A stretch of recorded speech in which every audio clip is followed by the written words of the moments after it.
Oke, assalamualaikum warahmatullahi wabarakatuh. Perkenalkan, nama saya adalah Alfi Jahroina. Saya mahasiswi semester 4 jurusan Pendidikan Matematika dari Universitas Sultan Ageng Tirtayasa. Oke, teman-teman, di sini saya akan menjelaskan materi matematika bab peluang, yaitu untuk kelas 9 SMP semester 2. Oke, dimulai. Nah, teori peluang muncul dari inspirasi para penjudi yang berusaha mencari informasi bagaimana kesempatan mereka untuk memenangkan suatu permainan judi. Girolamo Cardano, seorang penjudi dan fisikawan, adalah orang pertama yang menuliskan analisis matematika dari masalah-masalah dalam permainan judi.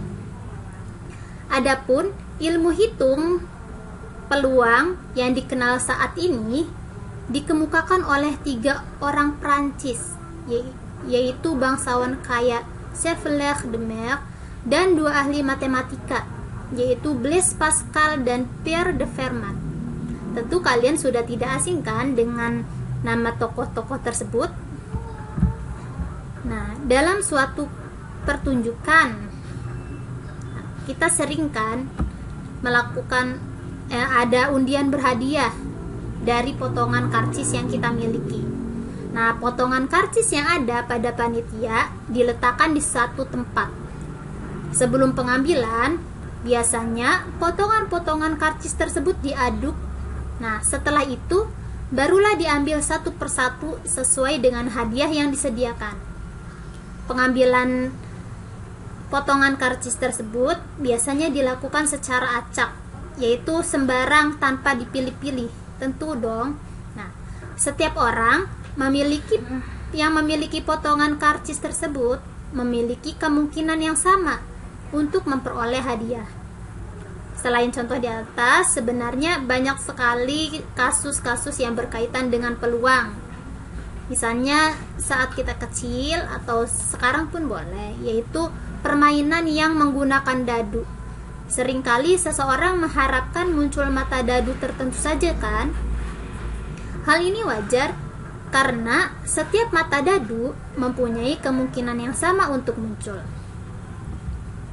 Nah, itu sekilas kisah dari kehidupan sehari-hari yang berkaitan dengan peluang. Nah, di sini dalam ilmu peluang terdapat 2 jenis pendekatan, yaitu pendekatan klasik dan pendekatan empirik. Pendekatan klasik ya. Peluang sebuah kejadian diperoleh dari pembagian antara titik sampel atau kejadian yang diharapkan untuk terjadi dengan ruang sampel atau seluruh kejadian yang dapat terjadi. Dengan kata lain, peluang sama dengan banyak titik sampel per banyak ruang sampel. Secara matematis dapat dituliskan sebagai berikut. Misalkan NP adalah peluang, NA adalah banyaknya titik sampel, adapun NS adalah banyaknya ruang sampel. Seperti ini ya. Nah, di sini ada contoh.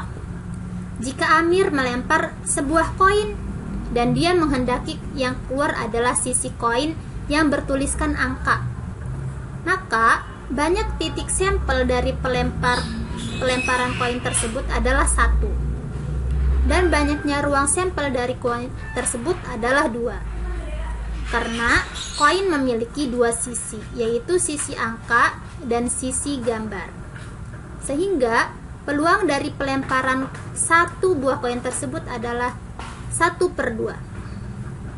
Itu contoh dari pendekatan klasik.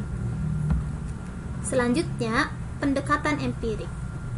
Nilai peluang ditentukan melalui kegiatan eksperimen terhadap sebuah objek. Contoh, untuk menentukan peluang keluarnya sisi angka dari sebuah koin logam, kita lakukan dengan percobaan melempar koin tersebut secara berulang-ulang. Hasil yang diperoleh tiap pelemparan kita catat. Setelah selesai melempar, kita jumlahkan banyak angka yang keluar dari semua pelemparan yang sudah dilakukan. Kemudian kita tentukan nilai peluang dengan membagi antara banyak angka yang keluar atau tadi kita sebut sebagai titik sampel dengan banyaknya kejadian dalam pelemparan. Nah, berdasarkan hasil percobaan itu, kita tarik kesimpulan bahwa peluang nilai yang didapat mengarah ke 1/2, yaitu sesuai dengan pendekatan klasik tadi ya. Nah, itu adalah sekilas contohnya. Nah, dari tadi kita membahas tentang ruang sampel, titik sampel. Sebenarnya apa sih? Nah, definisi ruang sampel. Ruang sampel adalah himpunan dari semua hasil yang mungkin pada suatu percobaan atau kejadian. Ruang sampel sebuah kejadian dapat dinyatakan dalam bentuk diagram pohon, juga dalam bentuk tabel. Nah, besar kecilnya ruang sampel tergantung dari banyaknya objek yang digunakan dalam percobaan. Semakin banyak objek yang digunakan dalam percobaan, tentu semakin besar ruang sampelnya. Nah, untuk percobaan pelemparan uang logam, ruang sampelnya hanya 2, yaitu gambar dan angka. Kita dapat menuliskan ruang sampelnya seperti ini. Gambar, angka yang disajikan dalam kurung kurawat. Selanjutnya definisi titik sampel. Nah, titik sampel adalah anggota-anggota dari ruang sampel atau kemungkinan-kemungkinan yang muncul. Nih, di sini contoh ya. Pada percobaan melempar 2 mata uang logam atau koin yang homogen yang berisi angka dan gambar sebanyak 1 kali, dapatkah kalian menentukan ruang sampel percobaan tersebut? Seperti yang telah dikatakan tadi, dapat dinyatakan dalam bentuk diagram pohon dan dalam bentuk tabel. Pertama, kita akan sajikan dalam bentuk diagram pohon. Nah, seperti ini nih. Misalkan di sini pada tanda panah ini adalah 1 buah koin. Maka 1 buah koin memiliki 2 ruang sampel, yaitu angka dan gambar. Ini jika 1 koin. Selanjutnya, karena kita melakukannya pada 2 buah koin, maka angka pada titik sampel angka memiliki 2 buah cabang, yaitu cabang angka dan cabang gambar. Begitupun dengan gambar, memiliki cabang angka dan cabang gambar. Sehingga secara keseluruhan kita peroleh terdapat 4 ruang sampel pada 2 buah koin logam. Nah, yang kita misalkan AA adalah munculnya sisi angka pada kedua koin. AG ataupun GA adalah munculnya sisi angka pada koin pertama dan sisi gambar pada koin kedua, ataupun sebaliknya. Seperti itu. Silakan perhatikan ini diagram pohonnya. Selanjutnya kita sajikan dalam bentuk tabel. Nah, dalam bentuk tabel pada kolom pertama ada koin 1. Pada baris pertama ada koin 2. Sehingga untuk menentukan titik sampelnya, kita bisa melakukan operasi perkalian pada baris dan kolom. Sehingga kita peroleh kolom A dikali A diperoleh AA. Ini titik sampel pertama. Kemudian kolom GA kita peroleh GA dan seterusnya. Sehingga dapat disajikan seperti ini. Ini jumlah ruang sampelnya ada AA, AG, GA, dan GG. Nah, menurut kalian lebih menarik manakah menggunakan diagram pohon atau tabel? Diserahkan kepada kalian. Selanjutnya, pada peluang suatu kejadian. Nah, di sini kita atau saya akan memperkenalkan tentang konsep kejadian sederhana. Kejadian sederhana adalah kejadian yang hanya mempunyai satu titik sampel. Contoh pertama, kejadian sederhana dari pelemparan sebuah uang logam, yaitu munculnya angka dan munculnya gambar. Yang kedua, kejadian sederhana dari pelemparan dua uang logam, yaitu munculnya dua angka dan dua gambar. Itu sederhana kan? Nah, di sini kita akan menghitung kisaran nilai peluang. Nah, nilai kemungkinan suatu kejadian dirumuskan sebagai berikut nih. Nilai kemungkinan sama dengan banyaknya suatu kejadian dibagi banyaknya seluruh kejadian yang mungkin terjadi. Ada contoh kasusnya. Misalnya kita punya sebuah kotak ya. Dalam kotak tersebut terdapat 3 kelereng biru, 4 kelereng merah, dan 5 kelereng kuning. Sehingga secara keseluruhan kita memiliki 12 buah kan, 12 buah kelereng.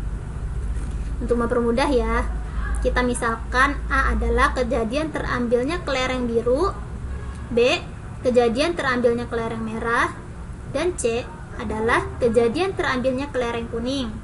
Sehingga kita peroleh NA atau jumlah A adalah 3, NB sama dengan 4, dan NC sama dengan 5. Jika kita mengambil secara acak nih, kita akan menentukan peluangnya. Peluang A, di sini peluang terjadinya munculnya kelereng biru, yaitu NA dibagi NS, 3/12, 4. Peluang terambilnya kelereng merah, 4/12, 3. Dan peluang terambilnya kelereng kuning adalah 5/12. Mudah kan? Nah, selanjutnya kita akan bahas 2 kejadian majemuk. Di sini ada 2 jenis, yaitu kejadian yang saling lepas atau saling asing dan 2 kejadian yang saling bebas. Kejadian saling asing.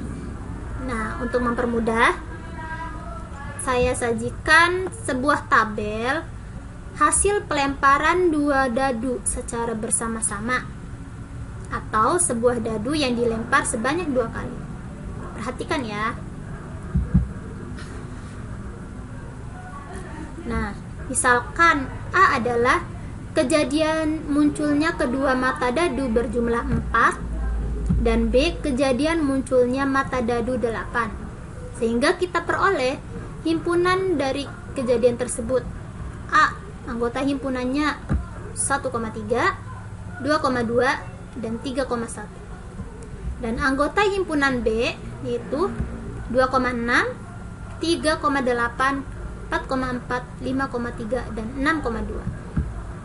Nah, terlihat ya bahwa antara himpunan kejadian A dan kejadian B tidak terdapat anggota yang sama. Perhatikan tabelnya ya. Nah, dalam matematika, kejadian A dan kejadian B tersebut dikatakan saling lepas atau saling asing.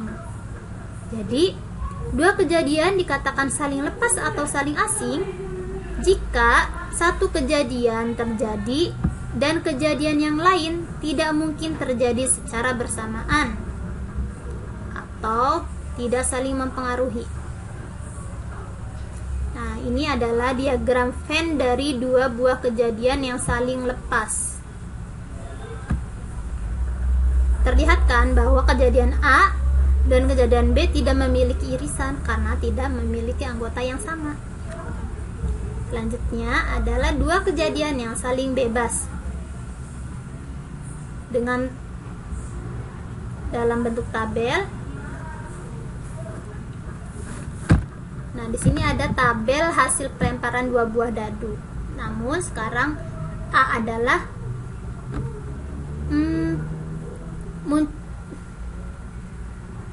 adalah jumlah mata dadu 7 dan kejadian B yaitu munculnya mata dadu 5 pada dadu pertama, sehingga diperoleh himpunan dari kedua kejadian tersebut seperti ini. A, anggota himpunannya 1,6, 2,5, 3,4, 4,3, 5,2, dan 6,1. Adapun anggota himpunan B yaitu 5,1 sampai 5,6. Perhatikan tabelnya ya. Nah, terlihat bahwa antara kejadian A dan kejadian B ada anggota yang sama, yaitu 5,2. Nah, pada kasus seperti ini, dalam matematika, kejadian A dan kejadian B dinyatakan kejadian yang saling bebas. Artinya, kejadian A tidak dipengaruhi oleh terjadi atau tidaknya kejadian B, meskipun memiliki anggota yang sama. Nah, peluang munculnya kejadian A dan B yang saling bebas dapat dirumuskan sebagai berikut. Peluang kejadian A dan B sama dengan peluang A dikali peluang B. Adapun munculnya kejadian A atau B, jadi salah satunya aja ya, dapat dirumuskan sebagai berikut, yaitu peluang A atau B sama dengan peluang A ditambah peluang B dikurangi peluang A dan B, di mana peluang A dan B adalah irisan dari kedua himpunan tersebut, yang dalam kasus tadi adalah 5,2 ya. Nah, seperti itu. Demikian yang dapat saya sampaikan terkait materi peluang untuk siswa SMP kelas 9 semester 2. Semoga bermanfaat. Terima kasih. Wassalamualaikum warahmatullahi wabarakatuh.